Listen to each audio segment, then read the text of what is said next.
प्राचार्य महोदय, उपस्थित सभी साथी और प्यारे बच्चों, हमारे पहले वाले प्रवक्ताओं बलबीर जी ने आजादी के बारे में आप लोगों को बताया, आजादी की विभिन्न आंदोलनों, हमारे क्रांतिकारियों के बारे में बताया। उसके बाद आजादी के बाद क्या हमारा इतिहास रहा है, अनूप जी ने बड़ा अच्छा उस पर प्रकाश डाला और मैं मैडम मीनाक्षी का धन्यवाद करता हूं कि उन्होंने इस आयोजन में मेरा नाम भी रखा। इतिहास से मेरा कोई ज्यादा संबंध नहीं है, पढ़ा नहीं हूं, जैसे कि आप लोगों को भी पता है। वाणिज्य का मैं विद्यार्थी रहा हूं, फिर भी थोड़ी सी जानकारी मैं आप लोगों के लिए जुटा के लाया हूं, तो वो आपसे साझा करूंगा। आज हम आजादी के अमृत महोत्सव की शुरुआत आज से हमारे माननीय प्रधानमंत्री ने की है और ये 15 अगस्त 2022 तक हमारा प्रोग्राम चलेगा। प्राचार्य सर ने भी बताया जैसे क्यों ये आज के दिन से शुरुआत की गई है, इसके बारे में मैं आपको थोड़ा सा बताऊंगा। 12 मार्च 1930 को एक दांडी यात्रा, दांडी मार्च, नमक आंदोलन भी हम इसको कहते हैं, नमक सत्याग्रह इसको कहते हैं, उसकी शुरुआत महात्मा गांधी ने की थी। ये वो सत्याग्रह हमारी आजादी की लड़ाई में माना जाता है जो एक बहुत बड़ा मील का पत्थर साबित हुआ, जहां से हमारे स्वतंत्रता सेनानियों को, क्रांतिकारियों को ये विश्वास हो गया था जिस आंदोलन के बाद कि अंग्रेजी हुकूमत को झुकाया जा सकता है और हम आजादी प्राप्त कर सकते हैं। ऐसा इतिहास में लिखा गया है कि ऐसा मील का पत्थर ये सत्याग्रह रहा था। ये सत्याग्रह 12 मार्च 1930 को प्रारंभ हुआ और 40 दिन की लगभग इसमें यात्रा की गई गांधी जी ने, और उनके साथ 78 और लोगों ने उनका साथ दिया जहां से ये शुरुआत की थी। और 5 अप्रैल 1930 को 240-41 मील की यात्रा करके ये समाप्त हुई थी। रास्ते में जब ये यात्रा जाती गई तो बहुत से क्रांतिकारी, बहुत से लोग उसमें जुड़ते गए और हजारों लोगों ने हर एक गांव से जहां से भी यात्रा गुजरी अपना साथ इसको दिया। हर एक वर्ग, खासकर इतिहास में जिक्र है कि ब्राह्मण समाज और हरिजन समाज, जो उस समय ये माना जाता था कि जातिवादी प्रथा थी, जातिवादी प्रथा में ये अलग अलग समुदाय माने जाते थे, लेकिन इन्होंने साथ मिलकर उस सत्याग्रह में, उस यात्रा में, उस मार्च में बड़ा योगदान दिया। और इस के बाद 1 साल तक ये आंदोलन चलता रहा और अंत में 5 अप्रैल को ये समाप्त हुआ था दांडी में पहुंचकर। 1931 में गांधी जी को गिरफ्तार कर लिया गया।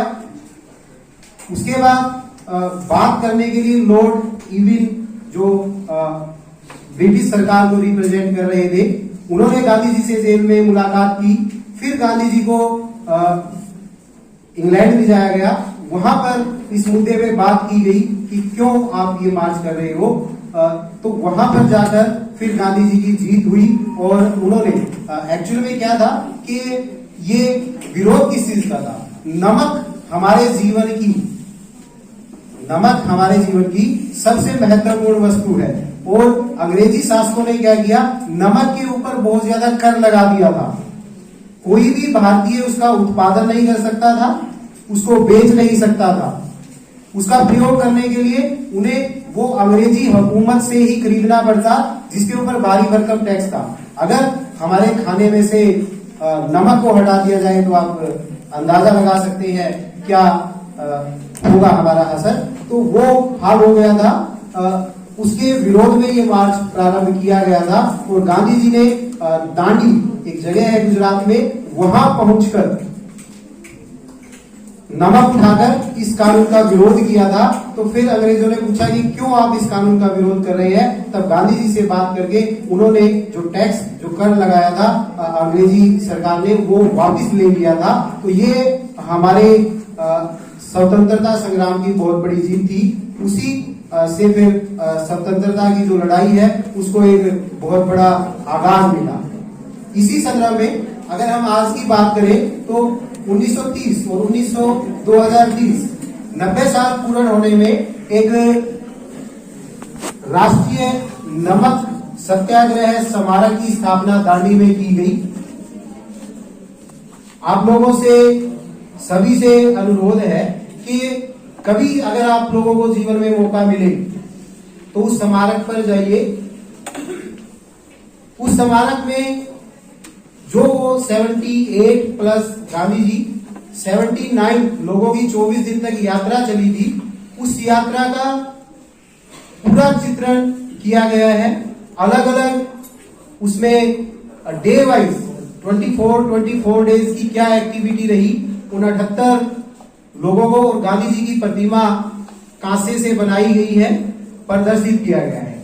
एक गांधी जी की प्रतिमा बनाई गई है और जो लगभग उनके हाथ उसमें 40 फीट जमीन से ऊंचे हैं और उनमें क्रिस्टल की बोल्स ऐसे जैसे वो नमक का प्रतीक है, नमक के प्रतीक के रूप में दिखाई गई है। ये स्मारक दांडी में बना है और इसके बीच में एक कृत्रिम नमक की झील बनाई गई है और पूरे 24 दिन की यात्रा को इसमें दर्शाया गया है।